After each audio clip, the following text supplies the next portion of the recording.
Assalamualaikum warahmatullahi wabarakatuh. Perkenalkan, nama saya Manda Gilang Perdana, NIM 1825058. Di sini saya akan menjelaskan laporan pendahuluan dan asuhan keperawatan pada pasien jantung koroner.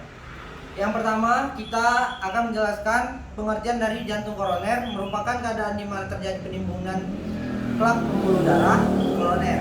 Hal ini menyebabkan arteri koroner menyempit atau tersumbat. Penyakit jantung koroner adalah istilah umum untuk penumpukan plak di arteri jantung yang dapat menyebabkan serangan jantung.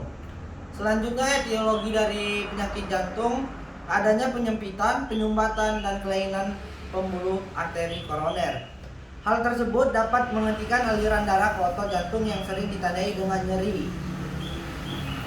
Selanjutnya, patofisiologi dari penyakit jantung koroner: kondisi pada arteri besar dan kecil yang ditandai penimbunan endapan lemak, trombosit, monosit, dan makrofag di seluruh kedalaman tunika intimia atau sel endotel, dan akhirnya ke tunika media atau lapisan otot polos.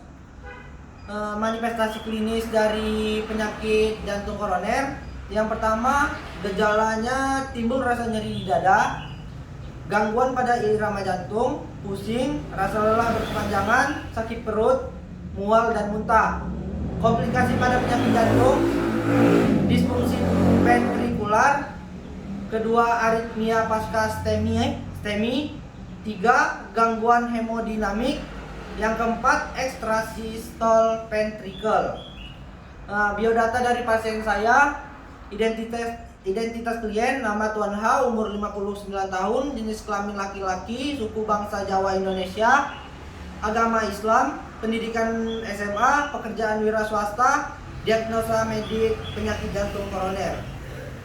Yang bertanggung jawab pada pasien tersebut: nama Nyonya R, jenis kelamin perempuan, pekerjaan wira swasta, hubungan dengan klien istri. Pengkajian fisik: pemeriksaan umum, kesadaran kompos mentis, tekanan darah 170/100, nadi 105 kali per menit, pernapasan 25 kali per menit, suhu 36,5 derajat Celcius, tinggi badan 168 cm, berat badan 75 kg. Pemeriksaan fisik per sistem: posisi mata simetris, kelopak mata normal, pergerakan bola mata simetris, konjungtiva berwarna merah muda, kornea berwarna hitam, sklera berwarna putih bersih, pupil ukuran 2 mm, reaksi terhadap cahaya normal, lapang pandang 70 derajat ke atas, 80 derajat ke bawah, ketajaman penglihatan optimal. Analisa data dari pasien saya: DS, klien mengeluh lelah, klien mengatakan memiliki riwayat PJOK kurang lebih dari 1 tahun ini. DO, klien tampak gelisah, tekanan darah meningkat. TTP, tekanan darah 170/100 mm air raksa, suhu 36,5, klien tampak meringis. Masalah: penurunan curah jantung, etiologi perubahan frekuensi jantung.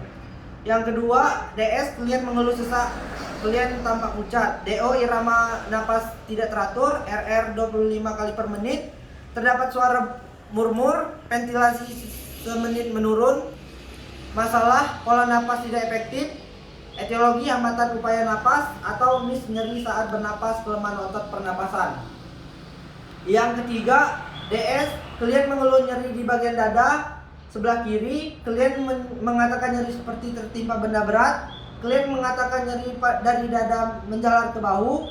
DO-nya, klien tampak meringis, klien tampak gelisah. Masalah pada nyeri akut, etiologinya agen pencedera fisiologis.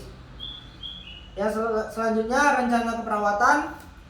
Pada tanggal 18 Februari 2021, penurunan curah jantung berhubungan dengan perubahan frekuensi jantung. DS, klien mengeluh lelah, klien mengatakan memiliki riwayat PJOK kurang lebih dari 1 tahun ini. DO, klien tampak gelisah, tekanan darah meningkat. TTP, tekanan darah 170/100 mm air raksa, suhu 36,5 derajat Celcius, klien tampak meringis.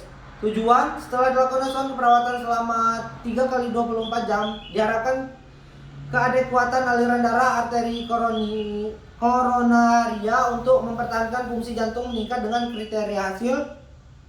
Yang pertama, nyeri pada dada menurun, arteri apikal menurun, tekanan arteri rata-rata membaik, denyut nadi radial membaik, tekanan darah membaik.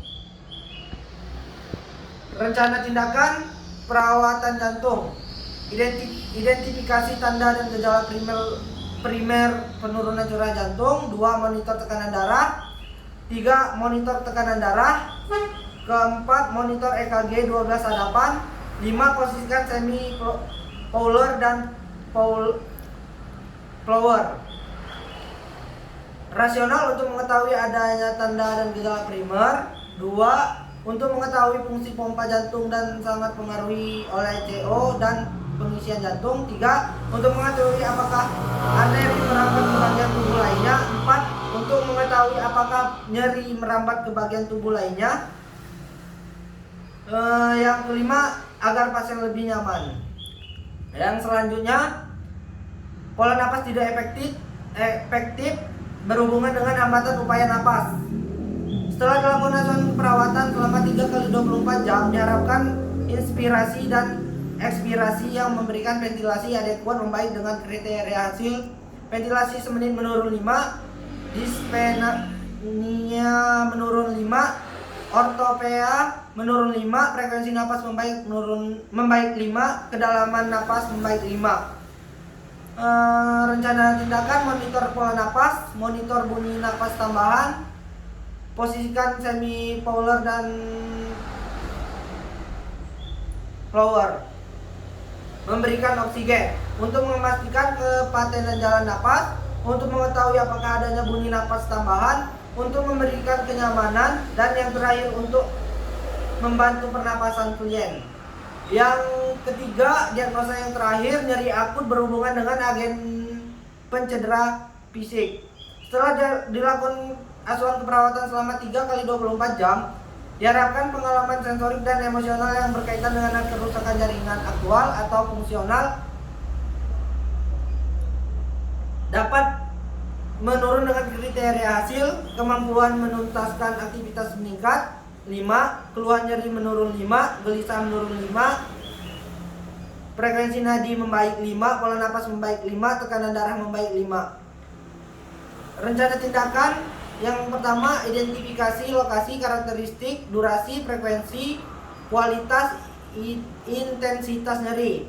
Yang kedua, identifikasi skala nyeri. Yang ketiga, identifikasi faktor yang memperberat dan memperingan nyeri.